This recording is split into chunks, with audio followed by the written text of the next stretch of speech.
আসসালামাইকুম। আজকের ভিডিওর মূল আলোচনা বেপরোয়া কথা মানুষকে জাহান্নামী করে।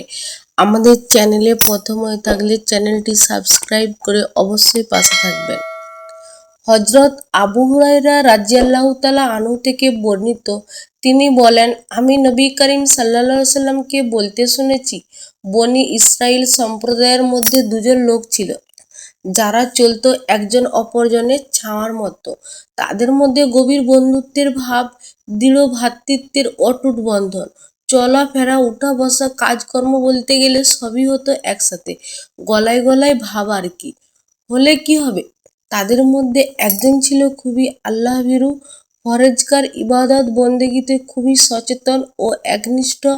গুনাহার কাজ চলতো এড়িয়ে, পাপ ও গুনার কাজ থেকে দূরে থাকতো সবসময়। পালন করত ইসলামের হুকুম আহকাম, অন্যদেরকে উৎসাহিত করত, ভালো কাজ করত, বাধা দিত খারাপ কাজ করতে। মনে আমার বিল মারুফ ও নাই আনুল মুনফাক দায়িত্ব পালন করতেন তিনি।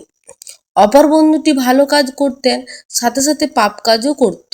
সে অবলীলায় পরেজকার বন্ধু বাদ সাধ দেন পাপ কাজে, বিরত রাখার চেষ্টা করতেন তাকে। বিরত থাকতেও অনেক সময়, আবার অনেক সময় চালিয়ে যেত তার পাপের কাজ। দ্বিধাহীন চিত্তে অপর একদিনের ঘটনা, পাপ কাজে অভ্যস্ত লোকটি শুরু করতে ছিল পাপের কাজ। বাধা দিলেন ভালো বন্ধুটি, ঠিক আগের মতোই। হিত বিপরীত হলো বিষয়টি। রেগেমেগে ক্ষেপে উঠলেন তার বন্ধু, খারাপ লোকটি। দেখো, অনেক হয়েছে, তুমি আমার পিছু লেগেছ, সাবধান, তুমি আমার পিছন লেগে থাকবে না। আল্লাহর জন্য আমার রাস্তা ছেড়ে দাও, আমাকে আমার কাজ করার স্বাধীনতা দাও। আল্লাহ কি আমার দারোগা বানিয়ে পাঠিয়েছে তোমাকে? তুমি কি প্রশাসক?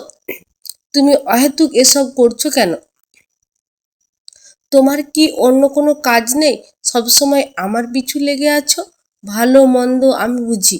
ভালো বন্ধুটি হলো হতবম্ব, কিং কর্তব্য বিমূঢ়। ভালো বলতে গিয়ে কি খারাপ হলো, ভুলে গেল এ কথাটি। শেষ ভালো যা সব ভালো তার। গুনাহ নিঃসন্দেহে খারাপ কাজ, তাই বলে সবসময় উচিত না গুনাহের কারণে গুনাহগারকে ঘৃণা করা, খারাপ কাজ দেখলে লোকটিকে খারাপ মনে করা, কোনো গুনাহার কারণে কোনো ব্যক্তিকে সন্দেহ চোখে দেখা উচিত নয়। হতে পারে গুনাহগার লোকটি নেক আমল অনেক বেশি, অনেক নেক আমলের বদৌলত আল্লাহ তাআলা থেকে ক্ষমা করে দিবেন। আল্লাহ কাকে কখন ক্ষমা করবেন সেই ভালো জানেন। কাকে করবেন না, কাকে হেদায়েত দিবেন, কাকে হেদায়েত দিবেন না, সেটা একমাত্র তিনিই জানেন। কার পরিণতি সর্বশেষ কি হবে আল্লাহই ভালো জানেন, আমরা সে কথা কেউই জানি না। অনেক আল্লাহওয়ালা লোকও গুনাহগার হয়ে মারা যায়, আবার অনেক পাপী লোকও আল্লাহওয়ালা হয়ে মারা যায়। কাজেই সর্বশেষে বিবেচ্য বিষয়, আর তা আল্লাহই ভালো জানেন। এটা কোনো ব্যক্তি জানে না, ব্যক্তি এটা জানার কথাও না, অথচ আল্লাহ নিজস্ব বিষয়টি তুলে নেন অনেক নিজের হাতে। কথাবার্তায় থাকে না লাগাম, এটা অনেকটা খোদার উপর খোদাগিরির মতো। এখানেও হলো সেটাই। খারাপ বন্ধুটির কথাই রাগ হয়ে গেলেন ভালো বন্ধুটি।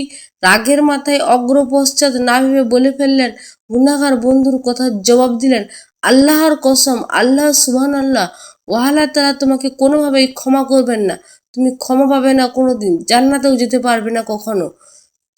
অবিবেচনা প্রসূত কথাটি পছন্দ হয়নি আল্লাহর।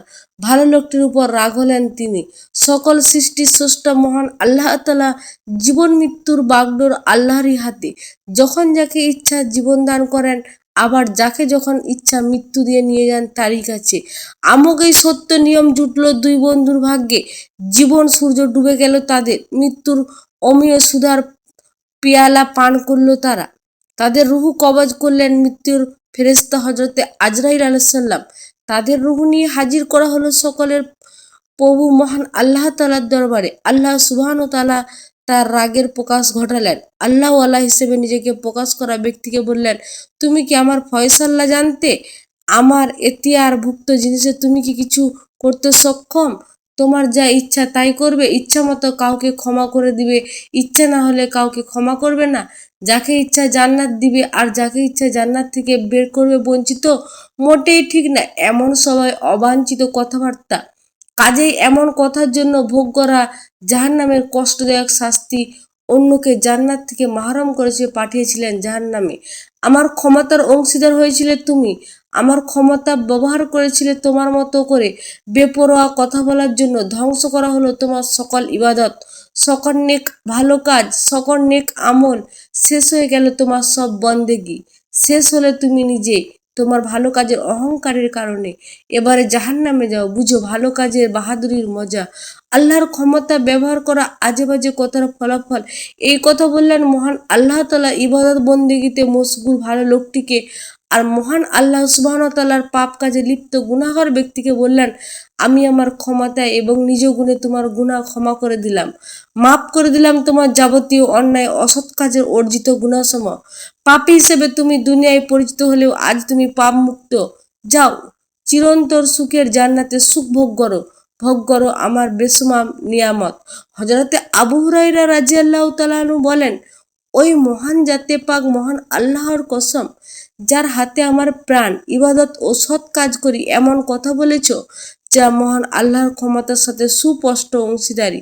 আল্লাহ সুবহানাহু ওয়া তাআলা রাগের কারণ, যা পুড়ি দিয়ে শেষ করছে তার নেক আমল, বরবাদ করছে তার দুনিয়া ও আখেরাত, জান্নাত হারাম করে পাঠিয়ে দিয়েছে চির শাস্তির পুতিগন্ধময় জাহান্নামে। সুতরাং আমাদের সবার কর্তব্য হচ্ছে কথা বলার পূর্বে ভেবে দেখা উচিত কি কথার কি অর্থ আর এর ফলাফলই বা কি হতে পারে।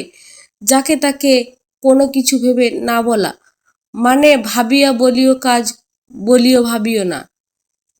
কাহাকে জান্নাত বা জাহান্নাম দেওয়ার কাজটি কার? ইবাদতকারী ব্যক্তির শেষ পরিণতি কি হয়েছিল? ইবাদতকারী ব্যক্তি জাহান্নামে যাওয়ার কারণ কি? গুনাহগার ব্যক্তি আল্লাহ কি বলেছিল? কথাবার্তার আগে আমাদের কি করা উচিত? এগুলি সব প্রশ্নের মধ্যেই দেয়া হয়ে গেল।